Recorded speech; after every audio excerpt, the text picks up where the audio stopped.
Subject is in.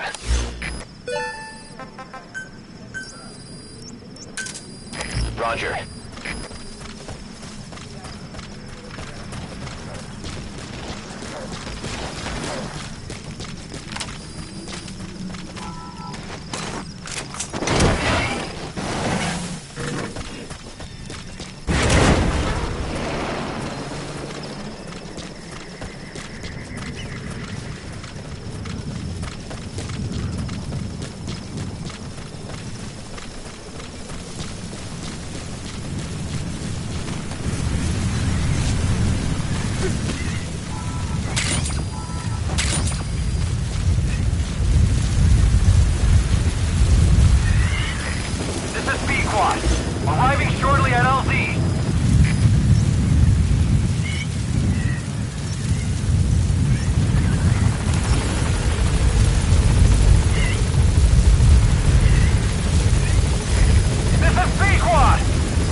that AI pod you retrieved from Emmerich's research facility. Guess what we found inside? A corpse. Human. The pod maintained a low internal temperature the whole time, and very little outside air got in. That would have slowed down decomposition. Still, the remains were mostly skeletal. Estimated time of death is between 6 months and a year ago. We put the screws to Huey about it. Listen to the tape. Turns out it was the body of someone we knew very well.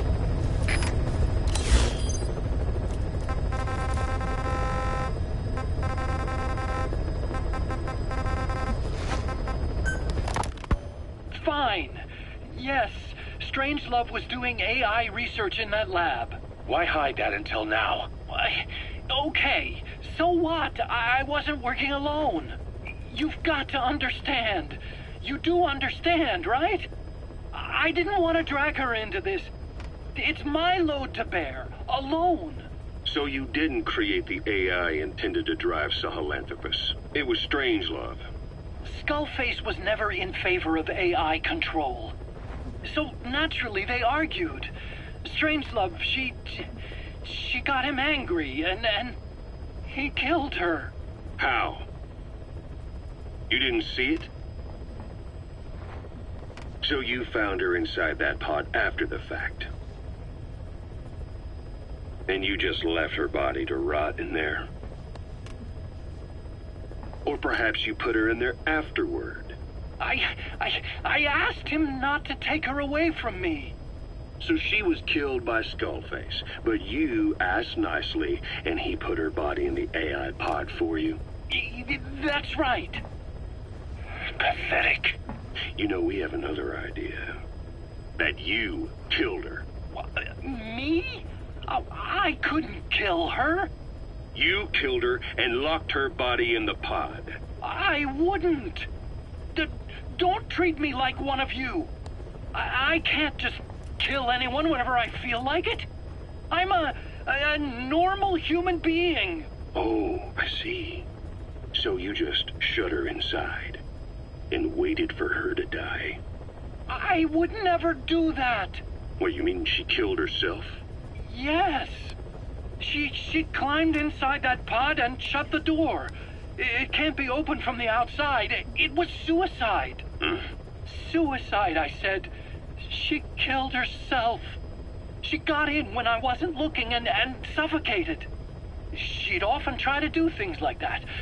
By the time I realized and opened the door, she wasn't breathing. I got scared and shut the pod again.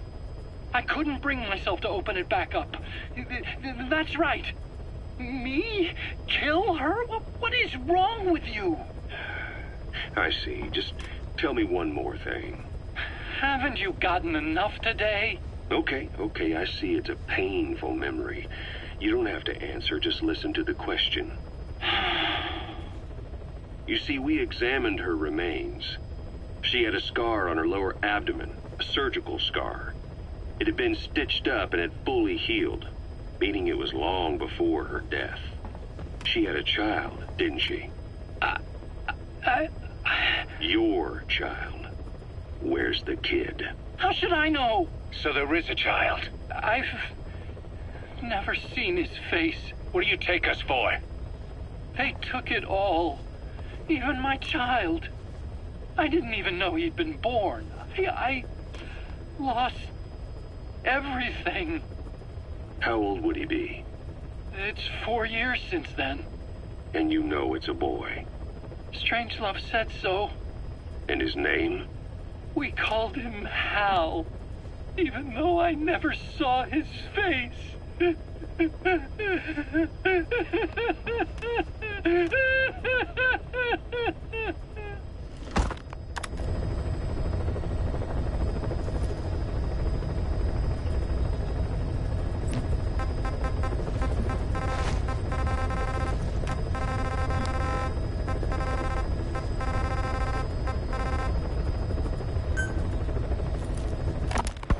Volgan, the GRU colonel, was burned alive with a Shagohod during Operation Snake Eater 20 years ago.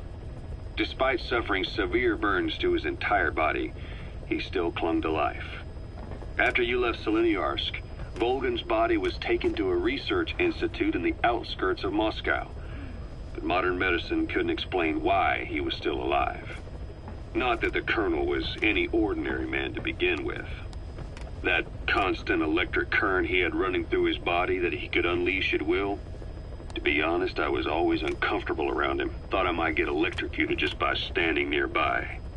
The institute studying him was tasked with investigating and developing human paranormal abilities. The comatose Volgan was used to further the Soviet Union's research into such abilities. But not long ago, the facility burned to the ground, and Volgan's body was never found among the rubble, even though the fire started in the room where they were keeping him. This occurred at around the same time you woke up. If Skullface was right, and a thirst for revenge can turn a man into a demon and keep the dead alive, then this man on fire who's been coming after us ever since you woke up, well, that just might be what's left of our old friend Volgan. It's not over yet. Back in '64, in Seleniarsk, you brought his plans for a utopia down in flames. That grudge is what's keeping him alive.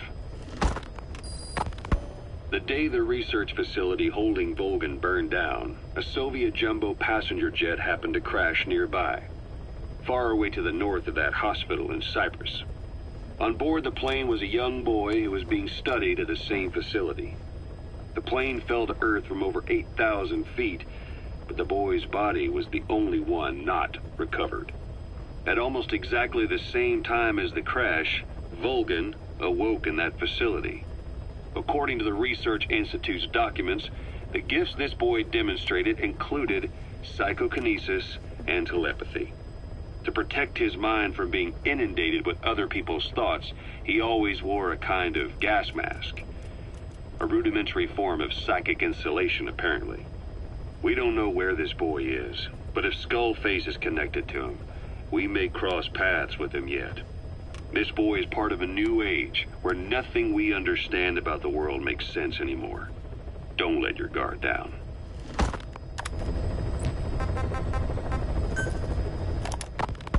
So what were they doing at Enzoya Badia, Baloo? That facility with all the people laid out in rows? The abandoned factory Shabani was held in. It is precisely as you guessed. Black Anna was coding languages into the vocal cord parasites. They infected the subjects with the parasites, then made an incision in the throat to expose the vocal cords. That allowed them to play recordings of a desired language directly to the parasites. And the parasites learn the languages that way. That's some teaching method. I just don't get how a bunch of bugs had the brain power for it. They don't. Do not judge them by human standards. They do not learn as a function of intellect. Then how do they do it? What language the parasites react to is coded into their genes. You could expose the Japanese strain to English for years, and it would never learn the language and react to it. The pronunciation, rhythm, and structure are different. But what about, say, Spanish and Portuguese? Linguistically, the two are very close. Yeah, they're both Ibero-Romance languages. Even so, a Spanish language mating pair exposed to Portuguese will not copulate. Only when they hear Spanish. Only then. And the majority of their offspring will be the same. So it's a literal case of a mother tongue. But if that's so, I don't see how the different strains could be created in the first place. Well, among the many thousands of offspring, there may be just a few that react to Portuguese. You're talking about mutations. Correct. Playing the tapes helps to identify the mutant strains. Those specimens are then isolated and bred with one another. From their children, specimens that react more strongly to Portuguese can again be selected and bred. Repeating this process creates a strain that reacts solely to Portuguese and never to Spanish. Mutation and selection. No different to breeding roses. So you kept increasing the change over the generations, adapting them to languages from all over the world. Must have taken a hell of a lot of patience. More like patience. Just how many died for this?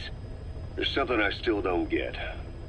In order to tell which larvae will react to Portuguese, you'd have to let them develop and then see which copulate. That means you'd need tens of thousands of guinea pigs. There's no way you could do that in a facility that small. For normal selective breeding methods, you would be right. But there is a more effective selection method when training the vocal cord parasites. Go on. It is not only when mating that the parasites listen for language. Shortly before hatching, larvae display markedly increased activity in reaction to particular language. The active eggs can be identified under a black light, so the eggs that react to Portuguese are selectively placed in the throats of subjects. So you see, narrowing down strains that react to the target language is an effective process. Though I'm sure that even so, many lost their lives to create the various strains. Taken against their will into that dungeon. There are two reasons for playing the tapes for the parasites. One, to isolate the eggs that respond to the target language. And two, to cause the specimens raised from the selected eggs to mate. I get how the system works. But why do they respond to language before they even hatch? It's not like they can mate from inside an egg. It is because the larvae learn the language before hatching. You mentioned that what language the parasites respond to is hard-coded into their genes, and that they don't have the brain power to actually learn a language. But then you say that the larvae at Nzoia Badia Bulu were learning the languages in the egg. Your story doesn't add up. Your country is home to a unique songbird. The Japanese bush warbler. Sure, what of it? What a beautiful call it has. But no bush warbler can sing it perfectly at the start. As chicks, they can barely chirp at all. They must learn from their parents and other adult birds.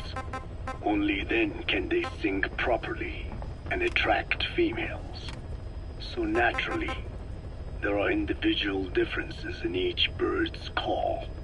Though they start on the same footing, each bird is influenced by its teachers. And the parasites are the same?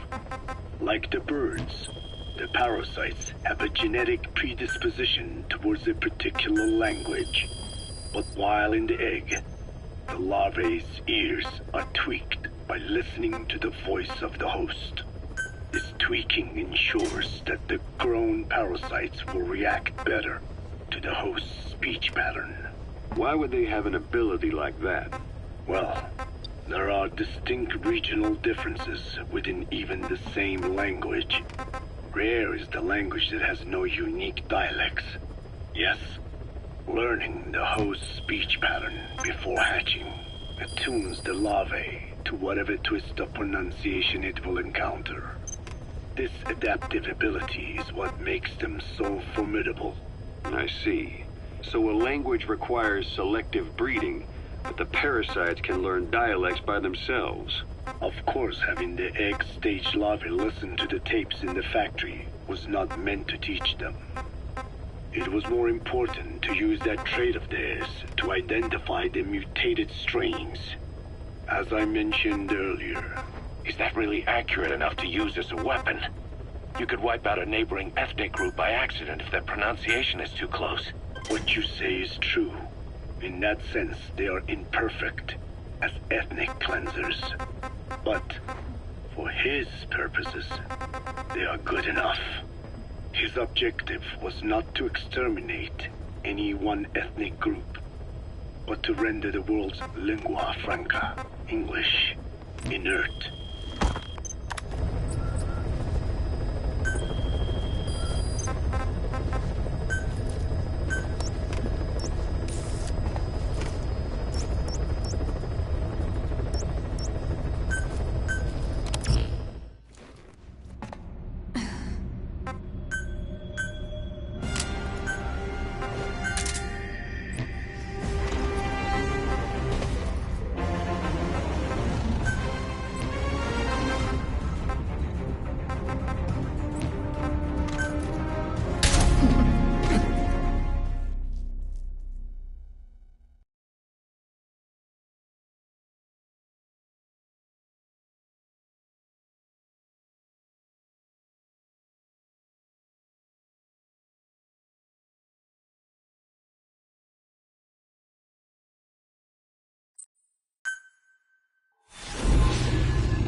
research has been stolen.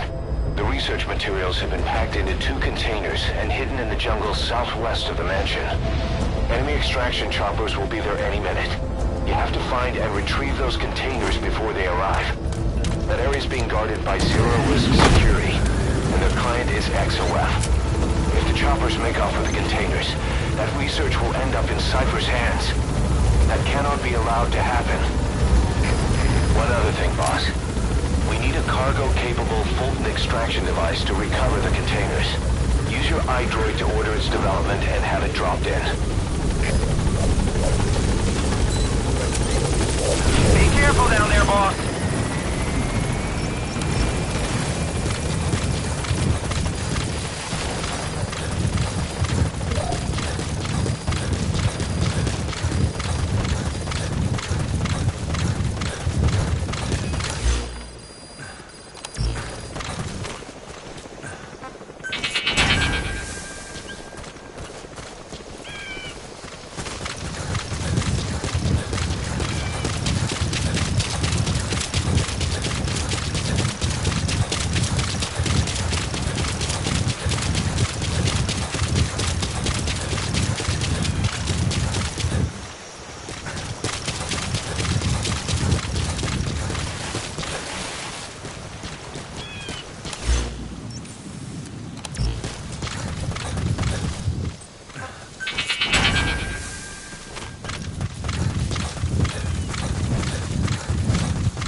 Begin cover fire.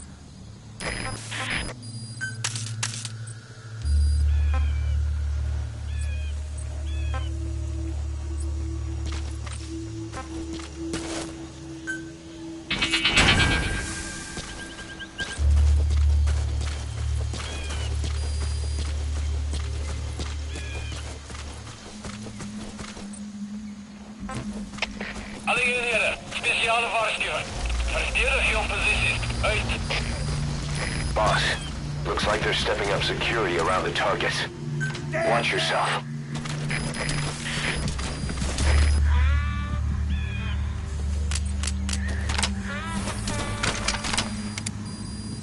Guards, they must know where the containers are.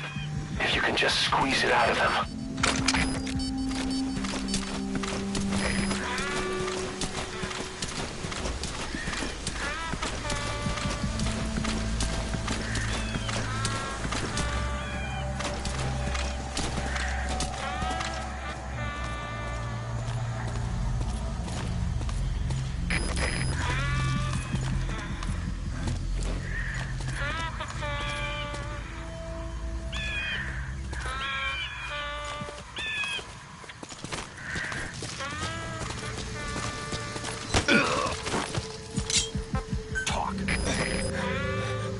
I've updated the info on your iDroid. Take a look. The PF soldiers have no idea what's in those containers. Strictly a need-to-know basis.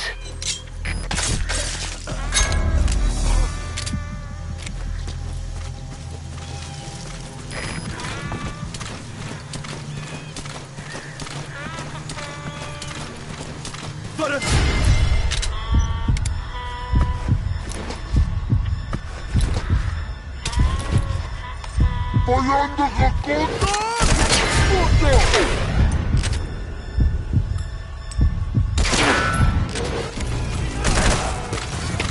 Alles gespannen, das sind wir. Anfangspositie. Alle eenhede, Anfangspositie.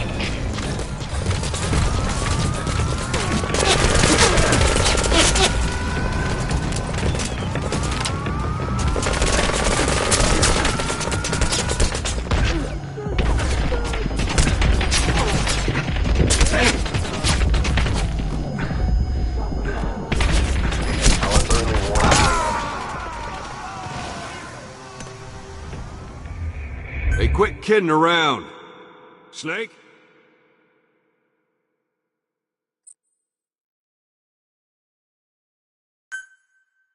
Your targets are 2 containers. Locate and extract them both.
Looks like they're stepping up security around the targets.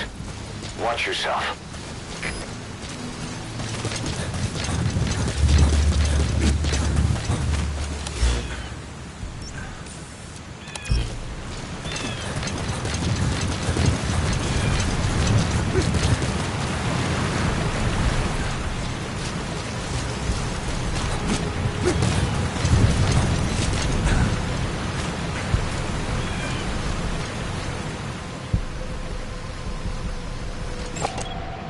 Guards, they must know where the containers are. If you can just squeeze it out of them.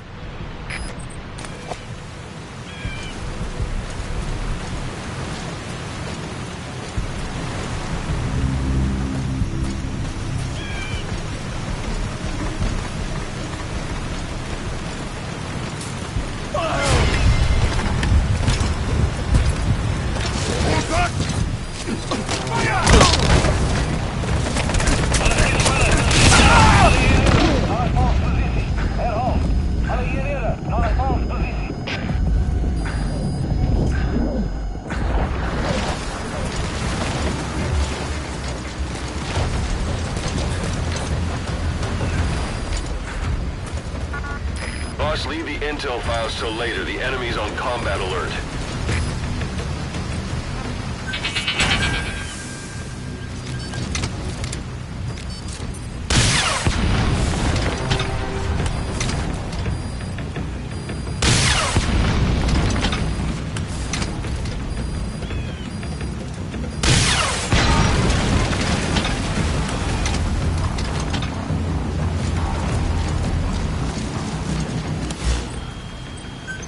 Our early warning radar still hasn't picked up the enemy choppers.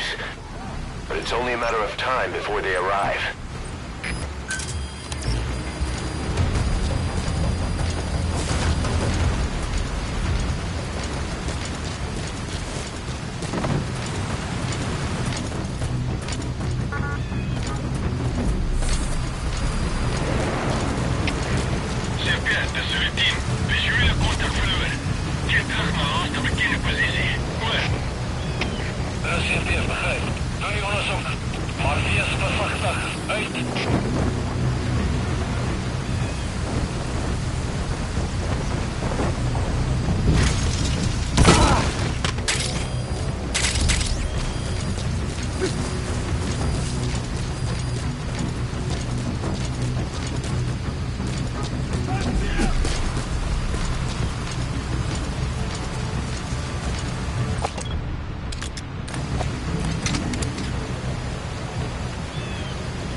leaves one target to go. Take care of the next one. Boss, our early warning radar just picked up the enemy choppers. We'll keep you informed of their ETA. Hurry up and extract the target. You can't go firing on the XOF choppers. If we attack XOF now, it'll be a declaration of war against Cypher itself. That time will come, but it's not now.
Much time. Move it.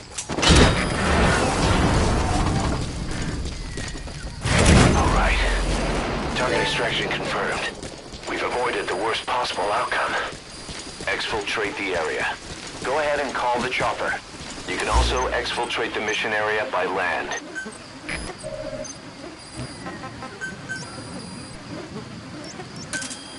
Roger.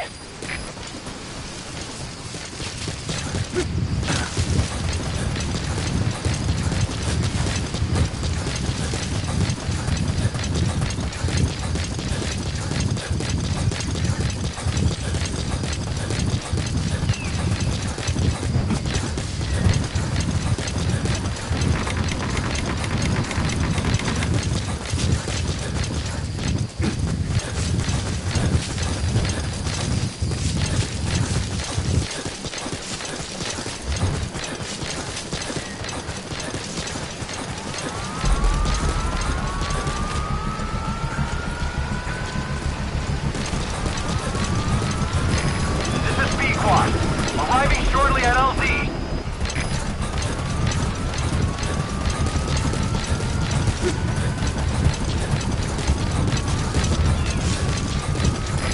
This is Pequod, on station at LZ.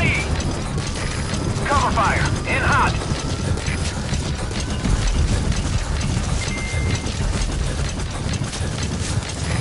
This is Pequod, no targets remaining. This is Pequod. Have arrived at LZ. Will stand by.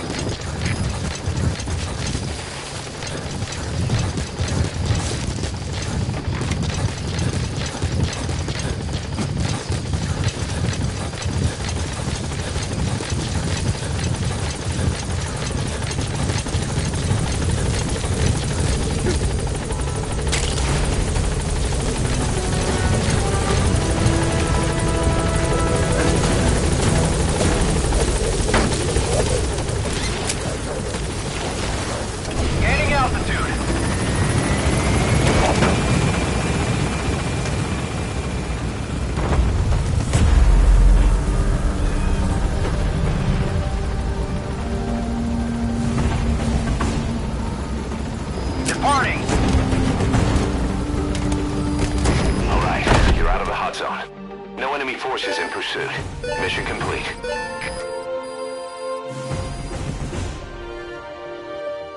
Mission complete. Great work.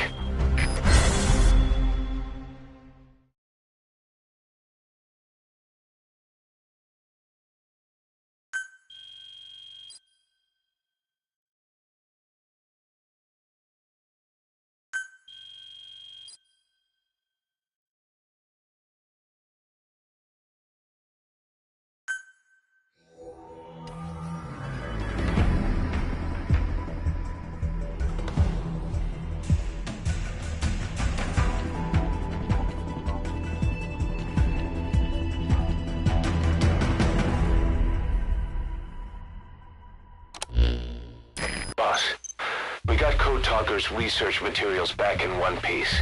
The medical team has them under lock and key in the quarantine facility. The materials should help their research into the vocal cord parasites. Cypher won't be getting their hands on them now.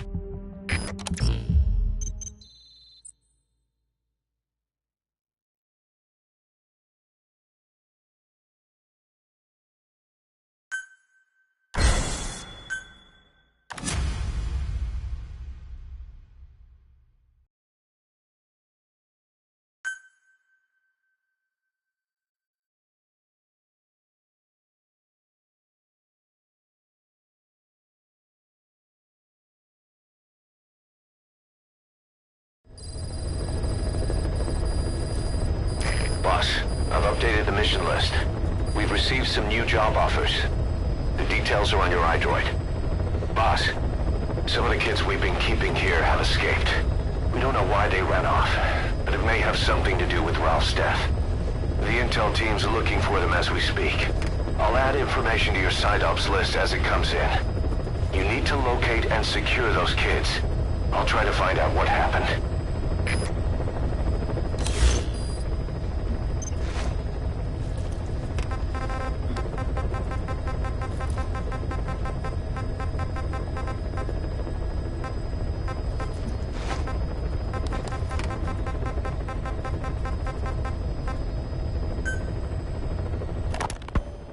No doubt, Skullface's plan is almost complete. At that point, I will no longer be of use to him. I must leave behind this record at least. A record of how the ancient vocal cord parasites became these abominable ethnic cleansing parasites. I believe he has two purposes for the ethnic cleansing parasites. The first, as their name suggests, is ethnic cleansing. This conflict between East and West that envelops the world will not last much longer. Once the Cold War ends, and the weight of America and the Soviet Union is lifted away, the ethnic conflicts they kept suppressed will all rise to the surface. It is not difficult to imagine that the radical sides will begin cleansing their adversaries. But what if an ethnic cleansing parasite matching the language of the aggressors were to be unleashed? The aggressors would be washed off the earth. At the very least, the idea that retaliation could eradicate your people would prove a powerful deterrent. The second purpose is the Englishization of the world.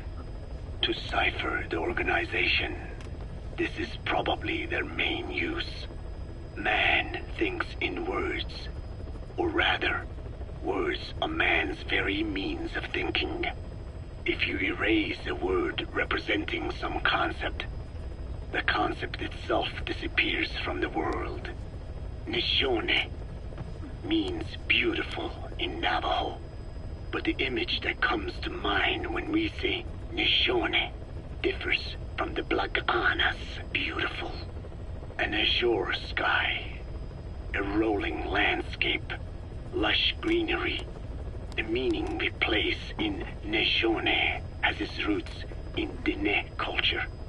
If we lose the word Nishone, the images of our beautiful homeland would be washed away into oblivion along with it, just as Orwell indicated years ago.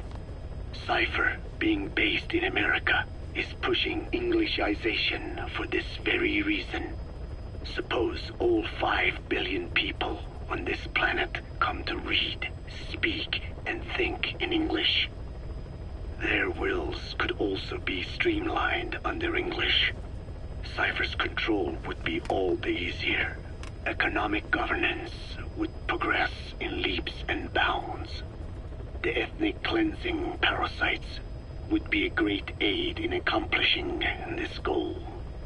There is no need to destroy every language besides English. All they need to do is weaken other dominant languages competing with it. Russian, Chinese, Arabic. If people know they risk their lives speaking such languages, they will flock to the lingua franca, that is English. Cipher need not even focus attention on smaller languages. After all, they are already being eaten away by English. Business, education, film, commodities. English has permeated every area of global society. I can see this when I look at young Dene. Some of them have already lost their grasp of the Navajo language. It is said that over 2,000 languages of the world are facing extinction. This very moment, cultural concepts and forms of expression are disappearing forever. The spread of electronic networks gives greater meaning to Englishization. Networks have no national borders. By basing them on a single language, they can penetrate deeper into and between people. That basic point of unity provides the ideal environment for someone who aims to control people's wills. But how does this differ from building the Tower of Babel? The ethnic cleansing parasites attempt to rob man of his words. Such irony. It was the vocal cord parasites that gave words to him in the first place. Ancient man had no language, unable to produce complex sounds due to the structure of the throat. He could communicate only through simple vocalizations and gestures. Then the vocal cord parasites infected his larynx. Man's transition to walking upright did not gift him solely with intelligence, but also with his voice. At the time, the vocal cord parasites never harmed man. They merely took a small measure of nourishment. In fact, you could call it a symbiotic relationship. Some animal species use particular vocalization patterns to attract a female and reproduce. Songbirds, certain insects, and also the vocal cord parasites. The difference is that the parasites themselves did not produce sounds. Rather, they had their hosts, man, do it for them. Once secure on the human host vocal cords, a male vocal cord parasite caused the host to produce a certain sound pattern, something like a warble of a bird. Meanwhile, females parasitizing other host pharynxes need only wait. Upon hearing the sound pattern of an attractive mate, they would manipulate their hosts into making contact with the person it came from. The female traveled through his host's saliva to the other host's vocal cords, where the male was waiting, and the pair copulated. We can only imagine how the female manipulated his host, but it was probably through smell. Smells traveled directly to the limbic system via the olfactory cilia in the nasal cavity. Volatile compounds released by the female would stimulate the limbic system, which controls instincts, making the host feel amorous. This kind of sexual selection naturally led to competition between the male parasites. Males that had their hosts produce sounds perceived by females as more attractive succeeded in copulating and producing offspring. Evolutionary traits caused by sexual selection are curious. The peacock's feathers, the mannequin's dance, the firefly's luminescence pattern. Even with courtship behaviors that are not advantageous to survival, those individuals that excel in them produce offspring, and it escalates with each generation. The same was true of the vocal cord parasites. Courtship vocalization rhythms and intonations became more sophisticated, and in order for man to produce such sounds, they had to alter his vocal organs. By lowering the position of the larynx and developing resonating chambers, they enabled more complex pronunciations. But that was not all. The vocal cord parasites activated a transcription factor that would later control man's language ability. A protein that, due to its appearance, is called forkhead box protein P2, or FOXP2. Activating this transcription factor led to the development of brain function capable of creating sophisticated frequency changes. This was the pinnacle of the vocal cord parasite's prosperity. However, this sophisticated pronunciation control was too useful for man to ignore. Once human sexual activity ceased to be only seasonal, and having lost pigment-based sexual characteristics, distinctive vocalizations became the most effective means for humans to attract mates as well. Combined with logic pathways hardwired into the brain, or universal grammar, it was not long before advanced communication was possible. This was the birth of language. Luckily for man, it was around this time that a particular retrovirus was circulating. While not lethal, it infected not only man, but the vocal cord parasites as well. It is presumed that this virus removed part of the parasite's DNA and reverse transcribed it into man's reproductive cells. It was a vector. Among the genes it transcribed were the ones responsible for the production of language. The vocal cord parasite's vocalization genes were written into the human genome. The parasites were no longer of any use to man now. Man could use his voice as he pleased when he pleased, hindering the parasite's courtship vocalizations. Having lost their opportunity to reproduce, the parasites died out, leaving behind only the transcribed genes. The vocal cord parasites were once in symbiosis with man. Its genes even became a part of his. Humans and parasites are extremely close. As such, it will be extremely difficult for man's immune system to eliminate the vocal cord parasites. Even cutting them out will be no simple matter, which is exactly why these ethnic cleansing parasites are such a formidable weapon. The rise of the vocal cord parasites goes back approximately 300 million years to the Permian period. At that time, they were not even parasites, but predatory autotrophs.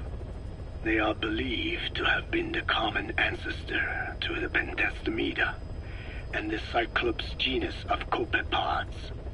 However, Earth's environment underwent a violent change at the end of the Permian period. The cause is unclear, but evidence suggests that over 90% of the Earth's organisms at that time died out. The most pronounced threat to the proto-parasites was the severe reduction in oxygen concentration. The result was cladogenesis, a splitting that gave birth to a new strain that could parasitize other organisms' respiratory apparatus.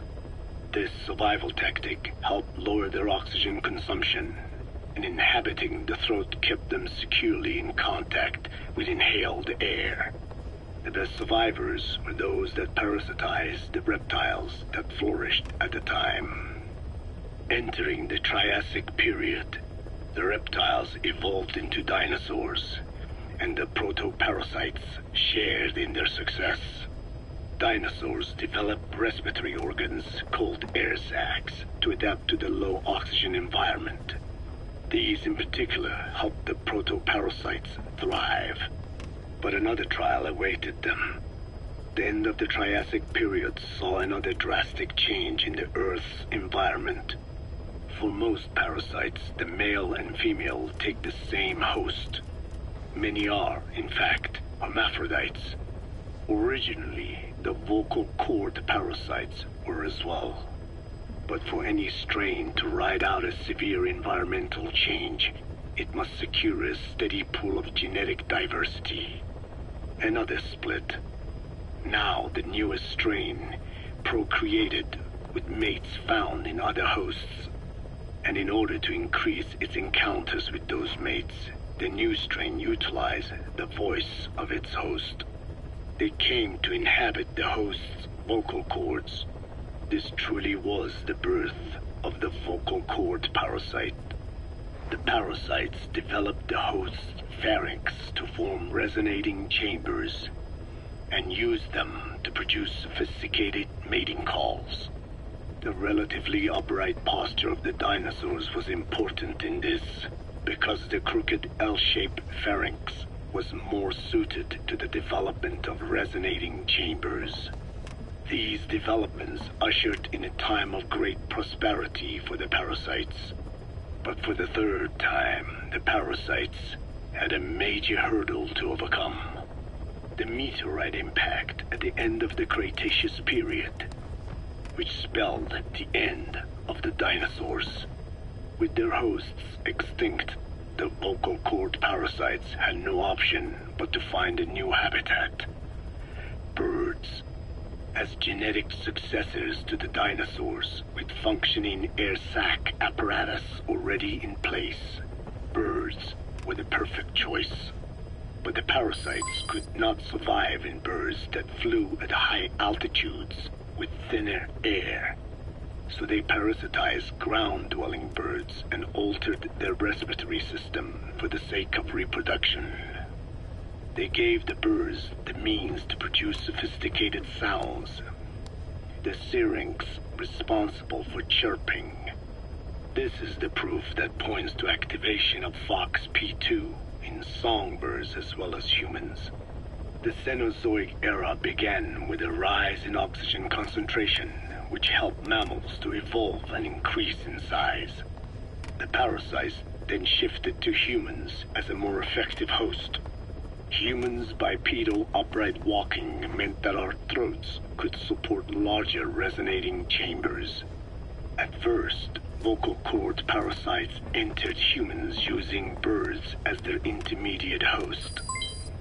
But eventually they changed to conducting their entire life cycle within human hosts. What happened next is as I have already described. People took the vocalizing prowess given them by the parasites and made it language, and once the parasites could no longer use it as their mating call, they died out. Or in other words, the parasites overcame all evolutionary hurdles except humanity. Skullface shared his opinion on this matter. He said the Ethnic Cleansers Project was sure to succeed. After all, the parasites had a grudge against us humans. To think we awoke them after such a long slumber, just so they could sate their thirst for vengeance. It is terrible, unforgivable, and yet it is what I have done. I learned of the vocal cord parasite's existence in literature belonging to the Foundation. It was little more than a theory. The question was, why does only Homo sapiens among all primates have highly developed language? Human versus everything else. The missing link between these was the mystery that gave rise to this theory. I was fascinated by the idea of their existence. In the Dene creation myth, the Neo Dene, who first inhabited the world, were insect-like creatures. I came to imagine that those insect-like creatures could be humans living in symbiosis with the vocal cord parasites. But I had not the faintest idea of how I could resurrect them. That is when Skullface came to me. What he offered me was not just assistance with my metallic archaea research. He told me the vocal cord parasites really existed. And not only did they exist, they had already been brought back to life in the modern age. An ancient human cadaver, host to the parasites of the time.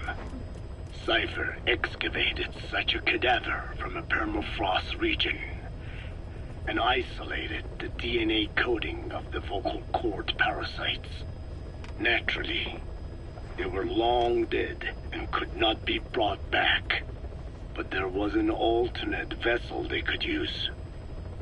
A relative species of the pentastomida discovered in China. It had adapted to live in the nasal cavity of animal hosts, but its genetic sequence showed signs of common ancestry with the vocal cord parasites. Ontogenesis, the path of an organism to maturity, is like a roadmap of the phylogenetic evolution of the entire strain. Cypher used this to effect a reverse evolution of the modern parasite and resurrect the vocal cord parasites. They interposed a developmental mechanism to the ontogenetic stage analogous to when the relative species first appeared, the point at which it split from the vocal cord parasites, forcing its evolution down the other path, the vocal cord parasite path. The larvae is produced by the vocal cord parasites, reborn. I do not know in detail how Cypher accomplished this, but clearly they have access to high-level genetic technologies. Skullface said it was the work of a genius woman scientist, and that the relative species in question was first discovered by a group once called the Philosophers. I was tasked with modifying the resurrected parasites. He charged me with two demands. First, to add lethality to these organisms that had once lived in peace with man, by unleashing the larvae's latent desire to consume nutrients from the host's lung tissue, making them eat and eat until the lungs were destroyed.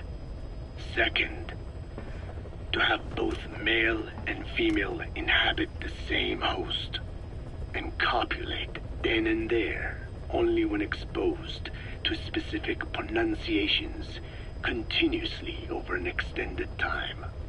What he would do to the Dene if I failed. I had no choice. Originally, the ultimate objective of the ethnic cleansing parasite project was the identification of not only languages, but of actual cultures. Language is deeply connected to ethnicity, but many languages are employed by multiple ethnic groups, and confrontation between those ethnic groups is by no means rare. If the cleanser parasites were to be a deterrent against ethnic conflict, they had to distinguish between groups using means other than pure language. The original plan called for this to be achieved by differences in the transmission vector. Each ethnic group has different lifestyle customs and eating habits.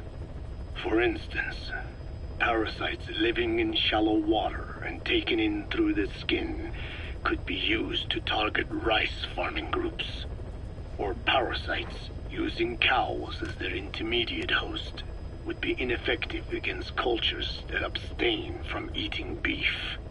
But that is a lofty goal indeed. The current parasites mainly rely on droplet transmission. It would take extensive time to alter the transmission route. I eventually learned that the Ethnic Cleansers project had been shut down. It was Skullface who put it back into operation. But despite that, he told me to forget about the transmission route and just focus on language identification. I do not know why.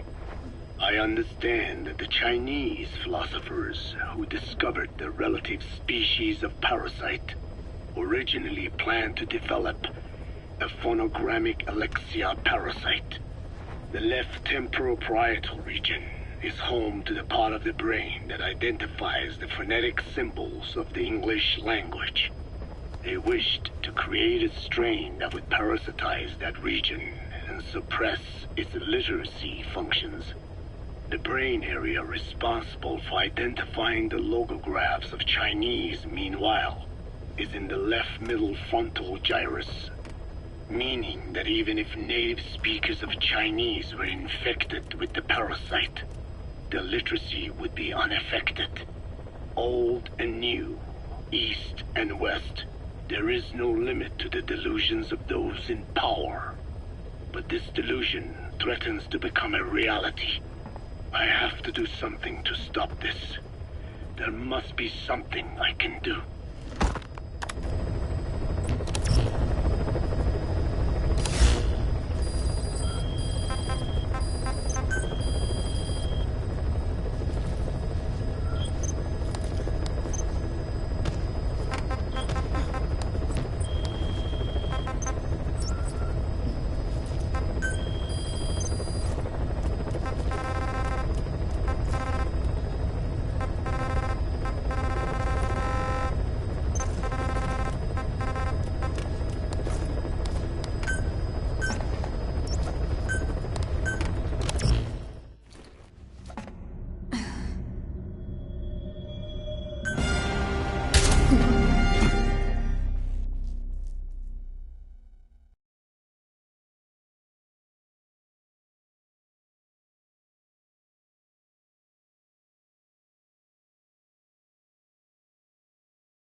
Boss, you need to find those kids who escaped.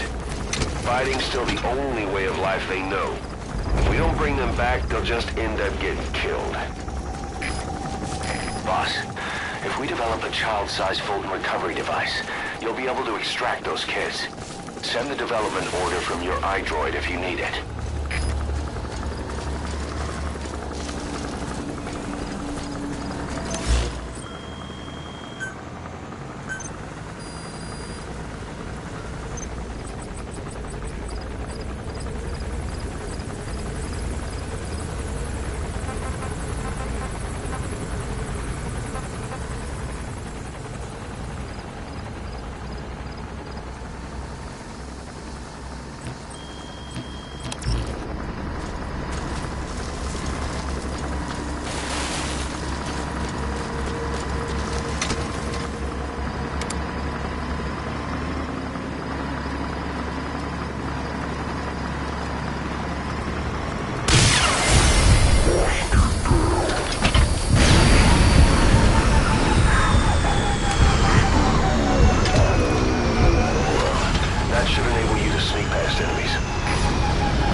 Where are your friends?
Their anti-air radar?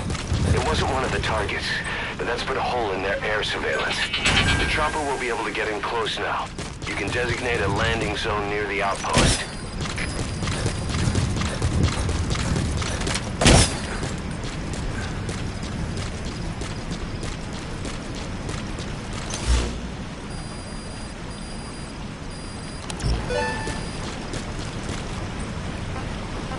Quiet.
disrupt communications between enemy outposts by destroying comms equipment.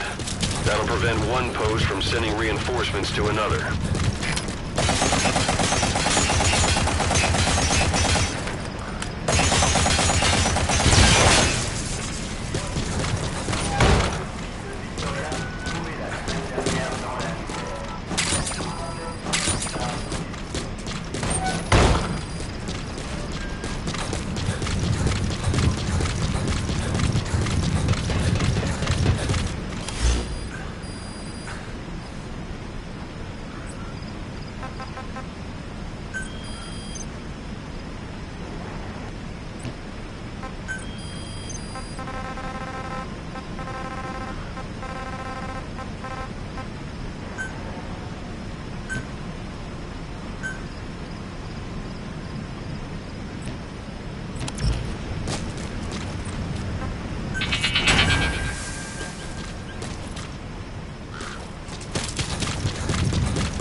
Roger.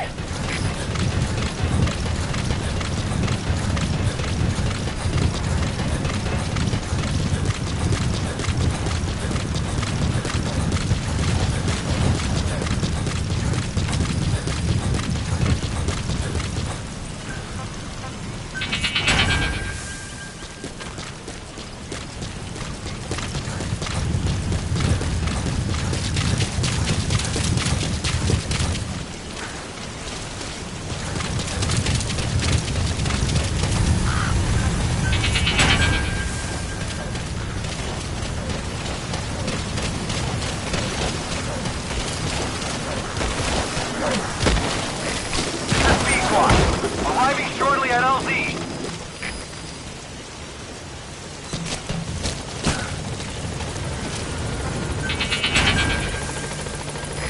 This is Pequot. Have arrived at LZ. Will stand by.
Quiet.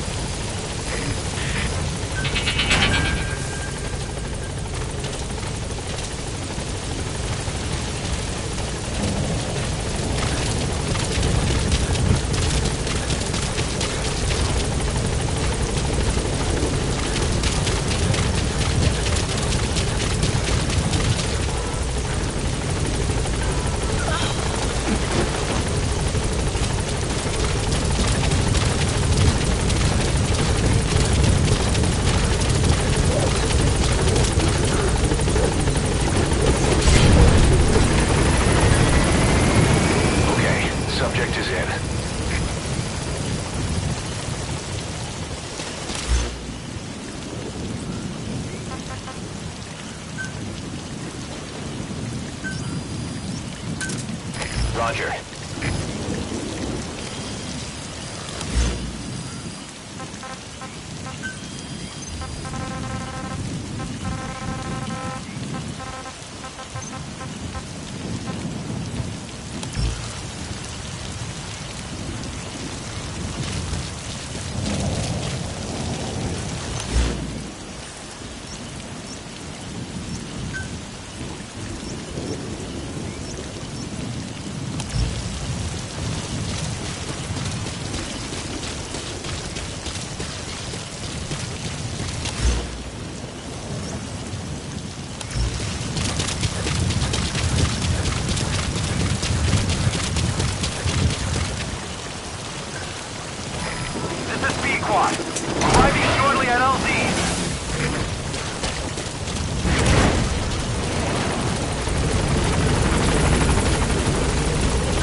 gave Ralph, that kid who died in the accident, a burial at sea.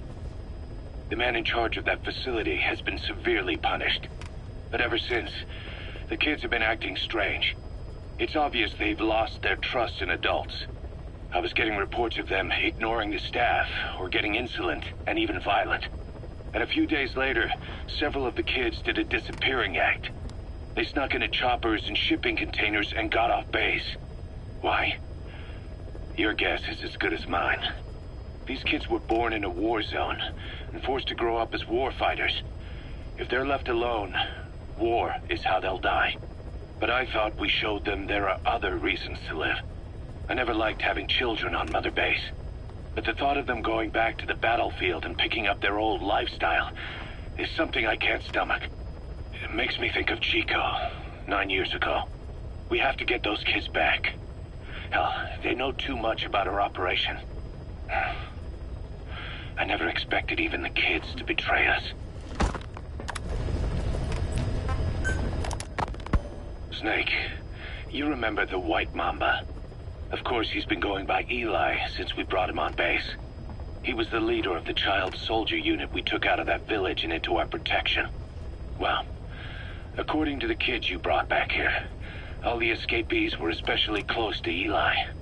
There's reason to suspect he's behind all 6 escapes. We've already detained him. I'll be questioning him shortly. Wait. You'll be? Ocelot. You're incapable of taking an impartial stance with those kids. Question them all you want. It'll get you nowhere. Ocelot, you get too many kicks from your art of interrogation. It's not a matter of art. It's about quick, minimal strokes of psychological warfare. That's what gets the answers. And it's the best way to keep both questioner and subject safe. The risks only increase the more an interrogation drags on. At that point, it causes as much pain to the inflictor as the inflicted. Like I said, too many kicks. What I'm trying to tell you is we need quick results. Otherwise, it'll be too little, too late. I know that. And besides, I know the subject. I won't go overboard with a kid. Forget it. You're not needed. Snake, we'll want to question the other kids too. Be sure to bring them all back.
It's raining.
Roger.